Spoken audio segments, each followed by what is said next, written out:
विविधा परमेश्वरा आकाश पृथ्वीच्या निर्माण करता परमेश्वर तुला दिवसाबद्दल धन्यवाद देतो, तुझा आभार मानतो, गौरव करतो. तो महान परमेश्वर आहे, तुझ्या राजाचा राजा, प्रभूचा प्रभू. प्रत्येक व्यक्तीने तुझी स्तुती आणि गौरव करा. आम्ही पाप येऊन शकतो सर्व पाप सर्व पापाच्या मुळे क्षमा कर. तुझा पवित्र आत्म्याचं संयम आणि शांती आमच्यावर होती. ही प्रार्थना प्रभू तुझ्या नावाने करतो, आमेन. स्तोत्रसेत मध्ये 1 अध्याय 2 पासून वचन दिले आहे.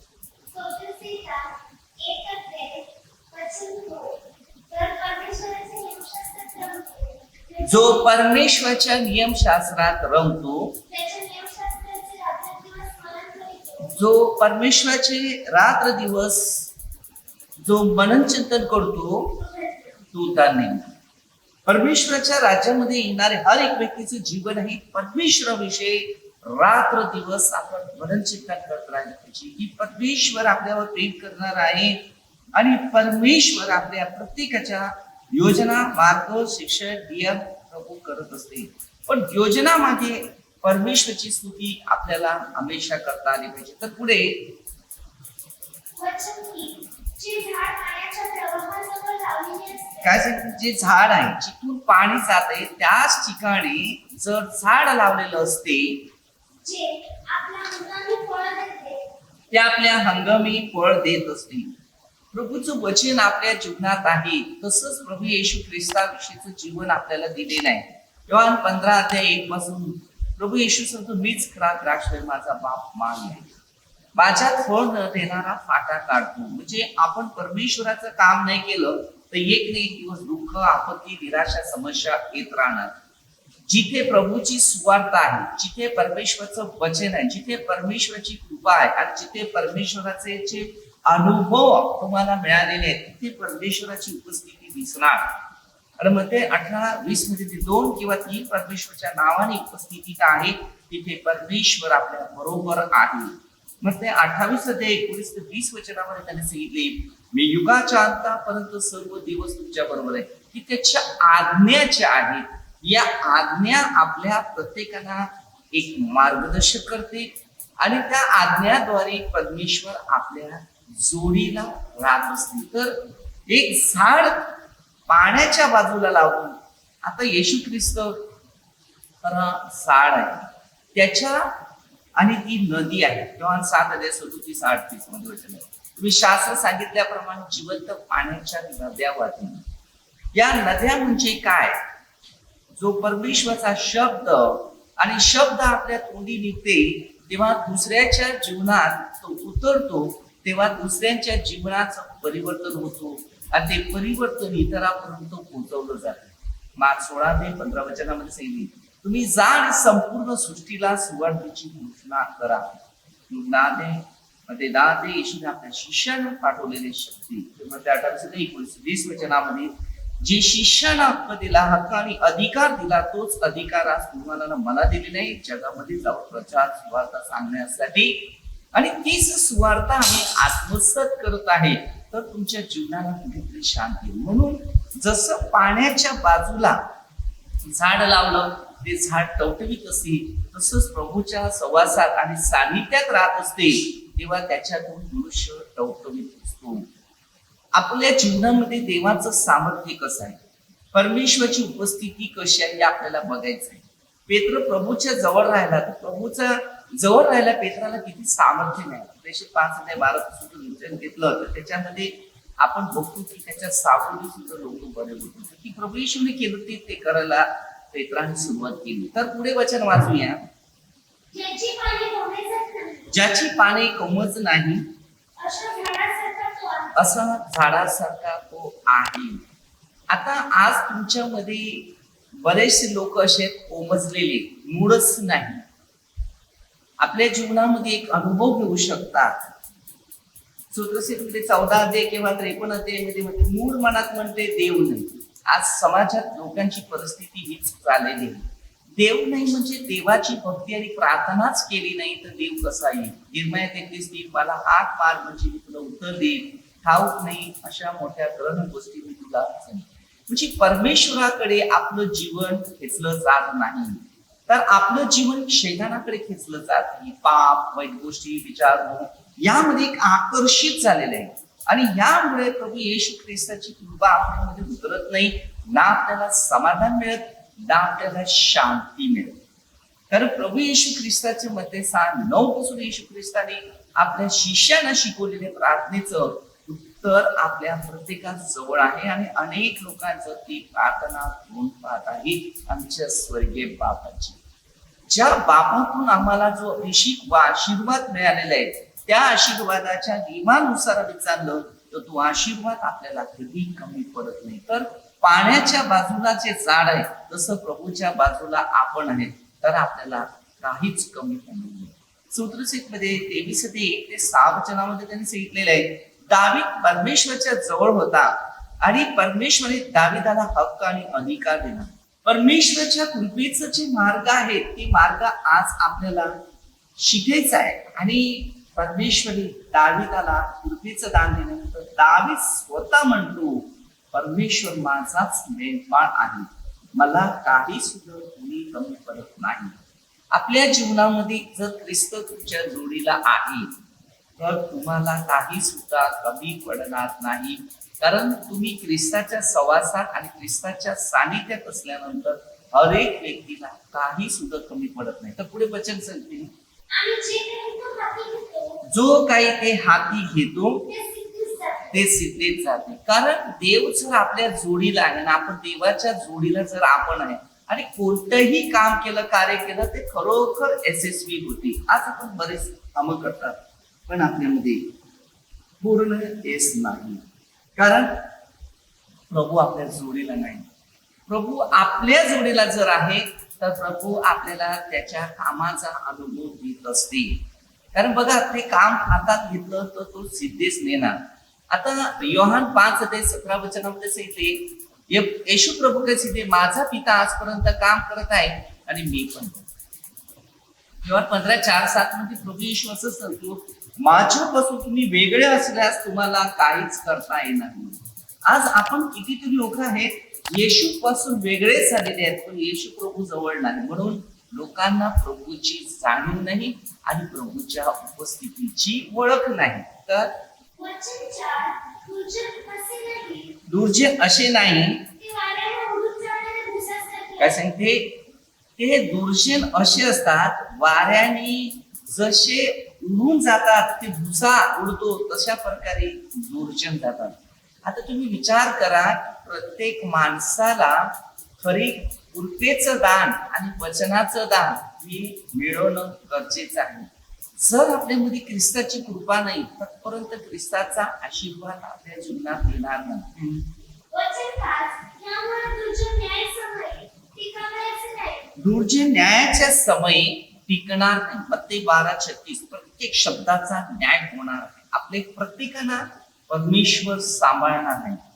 प्रत्येक मनुष्य आपला अहंकार, अमितपणा, धन संपत्ती, पैसा, वस्तू यावर आपलं जीवन जगतो. पण ते 6:19-21 पृथ्वीवर आपल्यासाठी संपत्ती नाही. ही संपत्ती 0 पॉइंटवर आहे, पण ख्रिस्ताची संपत्ती युगाने युगाची आहे. आणि योहान 14:2 मध्ये प्रभू येशूने आपल्या सर्वांसाठी स्पेशलिस्ट जागा बनवून ठेवलेली आहे, ती म्हणजे स्वर्ग.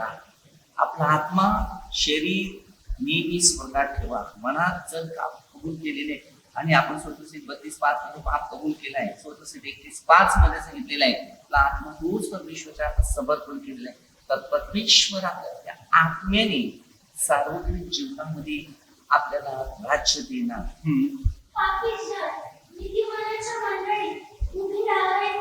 काय सांगते, पापीचे लोक असतात, जिथे नीती लोक आहेत त्यांच्या मंडळीत उभे राहत नाही.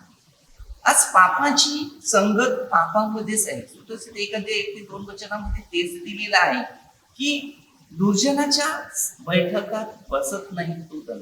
म्हणजे आज आपण पापापासून दूर व्हायचंय आणि पवित्र जीवनामध्ये प्रवेश करायचा आहे. आणि हा पवित्र जीवन आणि पवित्र आत्मा जसा तुम्हाला ना मला मिळाला, तसा मी पवित्र आत्म्याद्वारे आपल्याला जीवनाचा अनुभव आणि जीवनाचा मार्ग येशूच्या द्वारे येशू ख्रिस्त खरा जीवनाचा मार्ग आहे. पण जगात ज्या जवळ आहे त्या जवळ मनुष्य जात नाही, आणि ज्या जवळ नाही अशा ठिकाणी दुनिया धावत आहे, परंतु त्यांना समाधान नाही ना त्यांना शांती. जिंदगी पहिला आणि शेवट जे आहे ते प्रभू येशू ख्रिस्ताच्या जवळ आहे आणि प्रभू येशू ख्रिस्तापासून आपल्याला सार्वत्रिक जीवन आहे. म्हणून योहान 17:3 पासून दिले एकच जो देव प्रभू येशू ख्रिस्त आज आपल्याला मिळाला पाहिजे. सार्वत्रिक आपल्या परमेश्वराला आपण आपलं जीवन समर्पित करायचं. एकावर आपली श्रद्धा आणि जो विश्वास तो पहिला ठाम धरून ठेवायचा आहे. ज्यावर आपली श्रद्धा बसली नाही, ज्यावर आपला विश्वास बसला नाही, तर त्या परमेश्वराला मी प्रकट करू शकत नाही किंवा प्रभूचं वचन आपल्या जीवनात उतरू शकत नाही. परमेश्वर किती शक्तिशाली आहे, जो सामर्थ्यवान आहे, जो अभिषेक आहे, तो महान आहे. आज आपण प्रभूमध्ये आपलं संपूर्ण वेळ समय किंवा दुःखाकडे, निराशाकडे, आजाराकडे, संकटाकडे ह्याच्याकडे लक्ष देऊ नका. जे परमेश्वराच्या परीक्षेमध्ये, सत्व परीक्षेमध्ये आपलं जीवन समर्पण करा. सैतान जो आहे तो आपल्या हर एक गरजा आणि ज्या योजना या आपल्याला अडथळे निर्माण करतात. हालेलुया. आपल्या पुढे सैतानाची परीक्षा सुरू झाली तर आपला विश्वास जो येशूवरचा आहे कुठला जाती. ते सैतानाला ते काम दिलेलं आहे. एक साक्ष मी वाचले, त्या साक्षीमध्ये ऐकलं, त्यांनी तेच सांगितलं की तू शैतानी शक्तीमध्ये तो आपलं जीवन घालत होता आणि शैतान आपल्या चांगल्या कर्म करणाऱ्या मागे तो येतो आणि परीक्षा देतो. त्यानंतर आपला विश्वास त्या येशूवरचा उडून टाकतो. लूक 18:8 मध्ये ते दिलेलं आहे. किंवा मध्ये 13:25 मध्ये झोपेमध्ये ती दिंडत फिरते. प्रत्येक मनुष्य प्रार्थनेमय जीवन जगणारे जर असलं तर तो मनुष्य कधी निराशा ना कधी दुःखात ना कधी आपत्ती असणार. जो परमेश्वराच्या वाणीकडे, वचनाकडे आणि त्यांच्या शिक्षणाकडे जो वळालेला आहे त्याला आशीर्वाद आहे.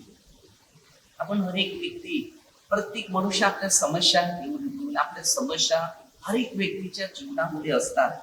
या समस्या नाही आहे, हे आपलं देवावरचा विश्वास आणि प्रेम हे कमी असल्यामुळे आपल्यामध्ये अनेक समस्या, आजार, दुःख, संकट, निराशा ही आपल्या परीक्षेसाठी येतात. इब्रिकरास 12:6 ज्या शिष्यावर प्रेम असते त्याला फटके सुद्धा लागतात. आपल्या जीवनामध्ये आम्ही प्रभूमध्ये आहेत, आम्हाला पण अनेक परीक्षा आहेत, समस्या आहेत, संकट आहे, निराशा आहेत, छोटे मोठा आजार पण आहे, परंतु आम्हाला त्याच्यातून बाहेर काढण्यासाठी प्रभू येशू ख्रिस्त समर्थ आहे. आपण मनुष्य आहे. मग ते 26:41 प्रभू येशू पण म्हणतो आत्मा उत्सुक आहे, देह अशक्त आहे. या देहाला आपल्याला प्रभूची शक्ती मिळवली पाहिजे आणि जर या देहामध्ये प्रभूची शक्ती नाही तर आपल्या देहाला कमजोरता येणार, दुःख येणार, निराशा येणार. ज्या वेळेला जुदास होता प्रभू येशूच्या जोडीला, जुदाच्या मनात पैशाचा लोभ लागला आणि मोहामुळे जुदास येशूचा घात कसा करावा त्याचा प्लॅन केला. प्रभू येशूला माहिती होतं की ही व्यक्ती धन संपत्तीच्या मोहाला आकर्षित झालेली आहे आणि तेव्हा सांगितलं भोजन करत असताना मध्ये 26:14 पासून सुरू करत असताना 20 नाण्याचा त्यांनी सुपारी घेतली, विमा काढून ठेवला येशू ख्रिस्ताच्या नावाचा. म्हणजे येशू ख्रिस्ताने आपल्या प्रत्येकाची विमा काढली. पहिल्या 6:19 आपल्याला मोलाने विकत घेतलेला आहे. त्याच्या शरीराने देवाची गौरव करा. किती जरी आपल्या जिंदगीमध्ये सैतानाची कृत्य, सैतानाचं काम आणि सैतानाचं कार्य किती जरी अडथळे उभे राहिले, पण शेवटी येशूचं रक्त आम्हाला जिंकू शकला. 9:22 रक्तवत्यापासून आपल्याला पाप क्षमा हे विक्रास 9:11 आज पहिल्याच्या घासल्याचे रक्त नाही, स्वतःचं रक्त अर्पण करून तो पवित्र नाही. तो परमेश्वर, तो महान, येशू प्रभू, तो आपल्या जीवनात काम करत राहणं. प्रभू येशू आहे असं मुखाने कबूल करशील, अंत करत विश्वास ठेवशील, तेव्हा आपल्या जीवनाला तारण प्राप्त. 16 तारण दुसरं आपल्या जीवनात जर तारणासाठी जर आपली प्रार्थना मजबूत असलं तर आपल्या जीवनात तारण प्राप्त होते. 4:12 तारण दुसऱ्या कोणाकडून नाही. तर ह्या पाण्याचं झाड, एक झाड आहे पाण्याच्या बाजूला लावलेलं आहे आणि ते पाणी झाड मुळासहित. आपण जेव्हा बघतो की रोमकरास 11 अध्यायमध्ये जेव्हा आपण 13 पासून पुढे वाचत गेलो तर तिकडे आपल्याला ते वचन मिळते. मूळ फांद्याला झाडाला आधार देते. मूळ ख्रिस्त आहे. ख्रिस्तच आपण फांद्या आहेत, आपण झाड आहोत, आपल्याला आधार देणार. म्हणून सांगते जे जे झाड चांगलं आहे ते काम करू शकते, जे झाड चांगलं नाही ते अगदी टाकलं. आपण प्रत्येक व्यक्तीचं वचनाद्वारे म्हणजे 12-33 वचन घेतलं तर आपल्याला भरपूर गोष्टी शिकायला पण त्याच्यात मिळतील. तर आपण प्रत्येक गोष्टी वचनाद्वारे शिक्षणाद्वारे आपल्याला भरपूर माहितीचे अनुभव असले, माहिती जर असली, परंतु करिंथकरास पहिल्या पत्रात 13 अध्यायामध्ये प्रभू येशू सांगतो आपल्या ठाई प्रीती नसेल तर एक झंझणारे सांड सारखं असते. कारण योहान 15:12 दिले जसं मी तुम्हाला प्रीती केली तशी तुम्ही एकमेकावर प्रीती करा अशी माझी आज्ञा. देवाचं प्रेम किती आहे, महान, शांतीचं, आनंदाने, सामर्थ्याचं. देव आपल्याला आत्म्यातून प्रेम करायला शिकवतो. बाहेर बरेचसे लोक बाहेर प्रेम दाखवतात परंतु आतून महिला आहे. मग ते देवीप्रमाणे ताकदी बाहेर खूप स्वच्छ दिसते परंतु आत महिला आहे.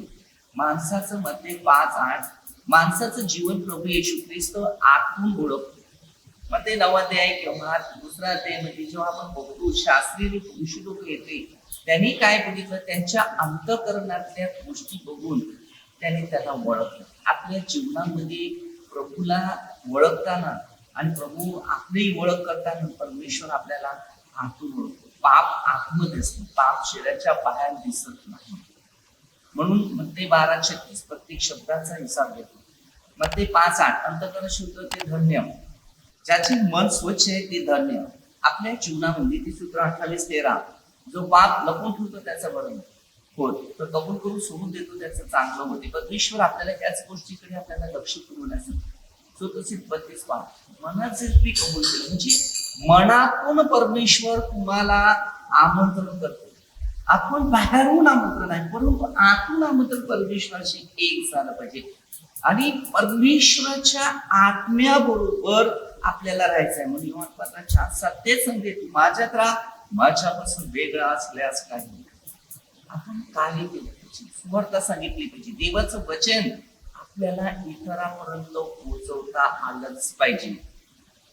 जर ही वचन देवाने आपल्याला दिलेले आहे त्याच्या कामासाठी, त्याच्या कार्यासाठी, त्याच्या सुवार्तेसाठी, तर त्या अध्यायात आपल्याला पुढे पोहोचायचं आहे. तर सूत्रसिद्धी 1 अध्याय तुम्हाला खूप गोष्टी शिकायला मिळतील. आपल्या जीवनाला परमेश्वरचा मार्ग द्या. पुढचं वचन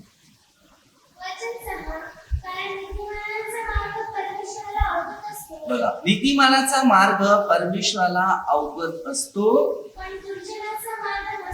बघा, दुर्जनाचा मार्ग नष्ट होते. दुर्जन किती आपल्या विरुद्ध किती मसलत रचू दे, काय करू दे, तुम्ही लक्ष द्या देवाकडे. जेव्हा आपल्याला एक गोष्टी नेहमी शिकायचं, जी व्यक्ती एक वाईट करते ते समजून घ्या त्याचं सैतान आहे, तो सैतान आपलं वाईट करतो, एवढं लक्षात ठेवा. जी व्यक्ती कोणाचं चांगलं करते त्याच्यात देव आहे म्हणून तो चांगलं करतो, नाही तर करू शकतो. प्रत्येक गोष्टी प्रभूच्या वाणीने, वचनाने, शिक्षणाने घ्यावे लागते, वचनाकडे वळावे लागते आणि आध्यात्मिक गोष्टी जीवनामध्ये उतरावून आपलं जीवन आनंदित, शांतीत, सामर्थ्य आणि अद्भुत याच्यामध्ये आपलं जीवन आनंदाने भरलं पाहिजे. आज जर तुम्ही अनुभव घेतात तर परमेश्वराच्या कृपेमध्ये अनुभव कसा आला पाहिजे. तर उत्पत्तीचा 16 अध्यायापासून सुरुवात झालं. आगारापासून मुलगा झाला इस्माईल. आज जगात वळवार सुरू आहे, इस्रायल मध्ये युद्ध सुरू आहे आणि ह्या वाटण्या सुरू कुठून झाली. आब्रामाला पत्नी साराच्या सांगण्यावरून आगारने ऐकलं, आगार आणि आब्रामने ऐकलं, आब्रामाद्वारे झाला आणि इस्माईलद्वारे आज सुरू झाला आणि तिथून आब्रामाला दुसरे पुत्र झाले इसाक आणि इसाकापासूनची सुरुवात झाली साराद्वारे. पुन्हा युद्ध सुरू झालं, त्याला याकूब आणि येसाव झाला. त्याच्यानंतर पुत्र सुरू झाले आणि 12 वर्षांमधून ती आजपर्यंत ती पेट चालू आहे.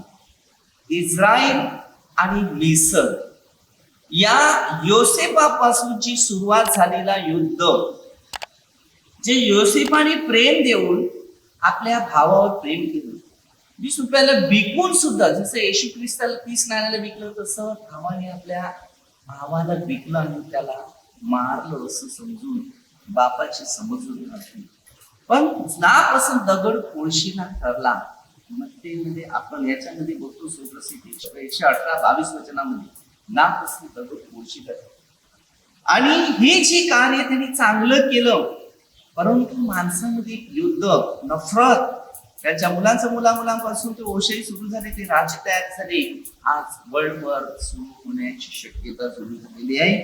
कारण मनुष्य फक्त धरतीचा विचार करतो, ते देवाचे सेवक होऊन, देवाचे भक्त होऊन ते स्वर्गात राज्य करत आहे. प्रॉफिटी इकडेच आहे. म्हणून मग ते 6:19 पासून पृथ्वीवर आपल्यासाठी संपत्ती साठवून आणतात. शेवटी या युद्धामध्ये माणसाचं नुकसान आहे, संपत्ती तिकडेच राहील.